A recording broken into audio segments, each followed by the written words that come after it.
ഈ കാലത്ത് ഇവിടെ ധ്വംസിക്കപ്പെടുന്ന മനുഷ്യ അവകാശങ്ങൾ എവിടെയൊക്കെ ഹനിക്കപ്പെടുന്നുവെന്ന് കൃത്യമായി വിരൽ ചൂണ്ടുന്ന ഒരു യാത്രയാണിത്.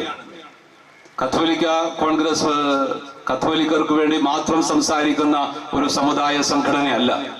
തീർച്ചയായിട്ടും ഇവിടെ കത്തോലിക്കരുടെ അല്ലെ ക്രൈസ്തവരുടെ ഈ ന്യൂനപക്ഷങ്ങളുടെ അവകാശങ്ങൾ ധ്വംസിക്കപ്പെടുമ്പോൾ അതിശക്തമായ ഭാഷയിൽ കത്തോലിക്ക കോൺഗ്രസ് ഇടപെട്ട് സംസാരിക്കുന്നുണ്ട്. അതോടൊപ്പം തന്നെ പൊതുസമൂഹത്തിൽ അവകാശങ്ങൾ നിഷേധിക്കപ്പെടുമ്പോൾ അത്തരം അവകാശങ്ങൾ ഏതെങ്കിലും തരത്തിലുള്ള ആനുകൂല്യങ്ങളല്ല, അത് അവകാശങ്ങൾ തന്നെയാണ്, അത് ഭരണഘടന വിഭാവനം ചെയ്യുന്ന അവകാശങ്ങൾ തന്നെയാണെന്ന് കൃത്യമായി അറിയിച്ചുകൊണ്ട് ഈ കാലഘട്ടത്തിന് ഒരു ധീരമായ പ്രവാചക സ്വരമായിട്ട് ഉയർന്നു നിൽക്കുന്ന ഒരു വലിയ സംഘടനയാണ് കത്തോലിക്ക കോൺഗ്രസ് എന്നത് അഭിമാനത്തോടു കൂടി പറയാൻ ഞാൻ ആഗ്രഹിക്കുകയാണ്. നമുക്കിന്ന് ഒരുപാട് കാര്യങ്ങളെ കുറിച്ച് വലിയ അസ്വസ്ഥതകളും ബുദ്ധിമുട്ടുകളുമുണ്ട്. JP കോശി കമ്മീഷൻ വലിയ പ്രതീക്ഷയോടുകൂടി നിയമിക്കപ്പെട്ട ഒരു കമ്മീഷനാണ്. ക്രൈസ്തവ ന്യൂനപക്ഷങ്ങളുടെ പിന്നാക്കാവസ്ഥയെക്കുറിച്ച് കൃത്യമായിട്ട് പഠിക്കാൻ അത്തരമൊരു അവസരം നൽകപ്പെടുന്നു എന്ന് കണ്ടപ്പോൾ നമ്മൾ വലിയ പ്രതീക്ഷയോടുകൂടി അതിനെ നോക്കിക്കണ്ടു. പക്ഷെ എവിടെ പോയി ആ കമ്മീഷൻ റിപ്പോർട്ട്? യാതൊരു പിടിയുമില്ല. അതൊക്കെ ആരുടെ കണ്ണിൽ പൊടിയിടാനായിരുന്നുവെന്ന് ഇന്ന് ചോദിക്കേണ്ടി വരുന്നു. നമ്മുടെ പിന്നാക്കാവസ്ഥയെ കുറിച്ചുള്ള കൃത്യമായ ഒരു പഠനം വളരെ വസ്തുതാപരമായിട്ട് കൃത്യതയോടുകൂടി നടത്താനായിട്ട് JP കോശി കമ്മീഷന്റെ ആ കമ്മീഷന് മുമ്പിൽ അവതരിപ്പിക്കാനൊക്കെ നമുക്ക് സാധിച്ചിട്ടുണ്ട്. ശാസ്ത്രീയമായി പഠിച്ചിട്ട് കൃത്യമായി അവതരിപ്പിക്കാൻ നമുക്ക് പറ്റി. അതിന് പിന്നാക്കാവസ്ഥ എന്തുമാത്രം ഉണ്ടെന്നുള്ള കാര്യത്തെക്കുറിച്ച് നമുക്ക് കൃത്യമായ ബോധ്യമുണ്ട്. പക്ഷെ അത് പുറത്തുവിടാനോ അക്കാര്യത്തിൽ നടപടിയെടുക്കാനോ ഇന്ന് സംസ്ഥാന സർക്കാർ തയ്യാറായിട്ടില്ല. അതൊക്കെ എവിടെ പോയി ഒളിക്കുന്നു എന്ന കാര്യം നമ്മൾ ചോദിക്കേണ്ട വിഷയം തന്നെയാണ്.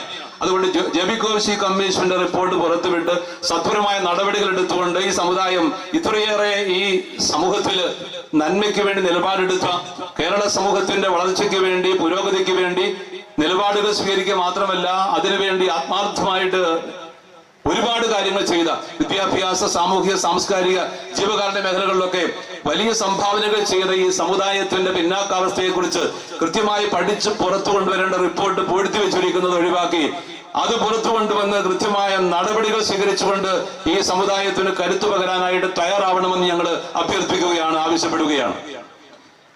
ഒപ്പം ഇവിടെ സൂചിപ്പിക്കപ്പെട്ട പല വിഷയങ്ങളുമുണ്ട്. വിദ്യാഭ്യാസവുമായി ബന്ധപ്പെട്ട ഒരു വിഷയത്തിൽ നമുക്കെല്ലാം അറിവുള്ളതാണ്. വിദ്യാഭ്യാസപരമായിട്ട് ഇത്രയും ഉയർന്നു നിൽക്കുന്ന ഒരു സംസ്ഥാനം വേറെ ഭാരതത്തിലില്ല. നമ്മളതിൽ അഭിമാനിക്കുന്നുണ്ട്. സാക്ഷര കേരളം എന്ന് മാത്രമല്ല, സാംസ്കാരിക മേഖലയിലൊക്കെ ഇത്രയേറെ വലിയ രീതിയിൽ ഉയർന്നു നിൽക്കുന്ന വിദ്യാഭ്യാസ മേഖലയിൽ ഭാരതത്തിൽ അഭിമാനമായി നിൽക്കുന്ന ഒരു സംസ്ഥാനം. അതിലൊക്കെ വലിയ പങ്കുവഹിച്ച, സംഭാവനകൾ ചെയ്ത ഒരു സമൂഹത്തിന്റെ മേൽ പലതരത്തിലുമുള്ള കടന്നുകയറ്റങ്ങൾ ഉണ്ടാകുന്നു. അടുത്ത കാലത്ത് നമുക്കറിയാം, ഭിന്നശേഷിക്കാരായ അധ്യാപകർക്ക് നിയമനം കൊടുത്തതിന് ശേഷം മാത്രമേ ബാക്കിയുള്ള അധ്യാപകരുടെ നിയമനങ്ങൾ സ്ഥിരപ്പെടുത്തുകയുള്ളൂ എന്ന നിലപാട് സ്വീകരിച്ചപ്പോൾ അതിനോട് സർവാത്മന സഹകരിച്ചതാണ് കേരളത്തിലെ കത്തോലിക്ക വിദ്യാഭ്യാസ ക്രൈസ്തവ മാനേജ്മെന്റുകളെല്ലാം തന്നെ. എയ്ഡഡ് സ്കൂളുകളിലെ നിയമനം ലഭിച്ചിട്ട് ഇതുവരെയും വർഷങ്ങളായിട്ട് തന്നെ ഒരു സാലറിയും കിട്ടാതെ കഴിയുന്ന അധ്യാപകർ ഒരു വശത്ത്, അതിനെക്കുറിച്ച് കൃത്യമായി NSSന് വേണ്ടിയിട്ടുള്ള വിധമുള്ള ഒരു നീതിപീഠത്തിന്റെ സുപ്രീം കോടതിയുടെ വിധി ഉണ്ടായി. അത് എല്ലാവർക്കും അത് ബാധകമാണെന്ന കാര്യം പകൽ പോലെ വ്യക്തമായിട്ട് പോലും അത് മറച്ചു വെച്ചുകൊണ്ട് അതിന്മേൽ പിന്നീട് AGയുടെ അന്വേഷണവും അതിന്മേലുള്ള ഉപദേശവും സ്വീകരിച്ചു അത് വ്യക്തമല്ലെന്നൊക്കെ പറയാൻ പാകത്തിൽ അതിനെ വളച്ചൊടിച്ചുകൊണ്ട് കൊണ്ടുപോവുകയും അതിനെയൊക്കെ തമസ്കരിക്കാൻ ശ്രമിക്കുകയും ചെയ്യുന്നത് ആർക്കു വേണ്ടി എന്ന ചോദ്യം. ഇവിടെ അധ്യാപകരുടെ കാര്യം മാത്രമല്ല, അധ്യാപകർ ഒത്തിരിയേറെ ഇക്കാര്യത്തിൽ വിഷമിക്കുന്നുണ്ട്. അത് മാത്രമല്ല, കുട്ടികളുടെ വിദ്യാഭ്യാസത്തിനുള്ള അവകാശങ്ങൾ ഇവിടെ ധിക്കരിക്കപ്പെടുന്നു. വിദ്യാഭ്യാസ അവകാശങ്ങൾ കുട്ടികൾക്കുണ്ട്. സാധാരണക്കാരായ പാവപ്പെട്ടവരായ കുട്ടികളാണ് ഏറെയും എയ്ഡഡ് സ്കൂളുകളിൽ പഠിക്കുന്നത് നമുക്കറിയാം. അപ്പൊ അവരുടെ അവകാശങ്ങൾ, പഠിക്കുവാനുള്ള അവകാശങ്ങൾ കൂടിയല്ലേ ഇവിടെ തിരസ്കരിക്കപ്പെടുന്നത്. അതുകൊണ്ട് എന്തുകൊണ്ട് സർക്കാർ ഇക്കാര്യത്തിൽ ഇതുപോലൊരു പക്ഷപാതപരമായ നിലപാട് സ്വീകരിക്കുന്നു എന്ന ചോദ്യം വളരെ പ്രസക്തമാകുന്നു. അതുകൊണ്ട് അടിയന്തരമായിട്ട് ഈ വിഷയത്തിൽ ഇടപെടുകയും, എന്തൊക്കെയോ ഇടപെടുന്നു എന്ന് വരുത്തി വെച്ചത് കൊണ്ട് കാര്യമില്ല, കൃത്യമായി ഇടപെട്ടുകൊണ്ട് നീതിപീഠത്തിന്റെ സുപ്രീം കോടതിയുടെ ആ വിധി കൃത്യമായ രീതിയിൽ നടപ്പിലാക്കിക്കൊണ്ട് ഇവിടുത്തെ കുട്ടികളുടെ വിദ്യാഭ്യാസ അവകാശങ്ങൾ സംരക്ഷിക്കപ്പെടണമെന്ന് കത്തോലിക്ക കോൺഗ്രസ് ആവശ്യപ്പെടുകയാണ്. അത് വരുന്ന ഒരു തലമുറയുടെ ആവശ്യം കൂടിയാണ്, കുട്ടികളുടെ ആവശ്യമാണ്. നമ്മുടെ കുഞ്ഞുങ്ങൾ പഠിച്ചുയർന്ന് നാടിന് സമൂഹത്തിന് നന്മ ചെയ്തുകൊണ്ട് നീങ്ങേണ്ടവരാണ്. അവരെ തടഞ്ഞു വെക്കുന്നതിന് തുല്യമാണ് ഇത്തരത്തിലുള്ള കടുത്ത വിവേചനപരമായ നിലപാട് സ്വീകരിക്കുന്ന അവസ്ഥ. അതുകൊണ്ട് കാര്യത്തിൽ കൃത്യമായ ഇടപെടൽ സർക്കാരിന്റെ ഭാഗത്തുനിന്ന് ഉണ്ടാകണമെന്ന് കത്തോലിക്ക കോൺഗ്രസ് ആവശ്യപ്പെടുന്നു. ഇവിടെ സൂചിപ്പിച്ച മറ്റൊരു വിഷയം കൂടി ഞാൻ സൂചിപ്പിച്ചുകൊണ്ട് അടുത്ത പ്രസിഡന്റ് ഈ വിഷയത്തിൽ കൂടുതലായിട്ട് സംസാരിക്കാൻ ഞാൻ അവസരം കൊടുക്കുകയാണ്. കാഞ്ഞിരപ്പള്ളിയുടെ പ്രത്യേക പശ്ചാത്തലം രൂപതാ പ്രസിഡന്റ് സൂചിപ്പിച്ചു. കാർഷിക മേഖലയാണ്, വന്യമൃഗ പ്രശ്നം ഏറെ നേരിടുന്ന ഒരു മേഖലയാണിത്.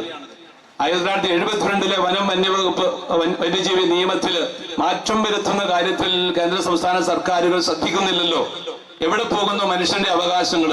വന്യമൃഗങ്ങൾ തീർച്ചയായിട്ടും അവർക്ക് അവകാശങ്ങളൊന്നും പ്രത്യേകിച്ച് എഴുതി വെച്ചിട്ടില്ലെങ്കിലും സംരക്ഷിക്കപ്പെടേണ്ടവയാണെന്ന് നമുക്കറിയാം.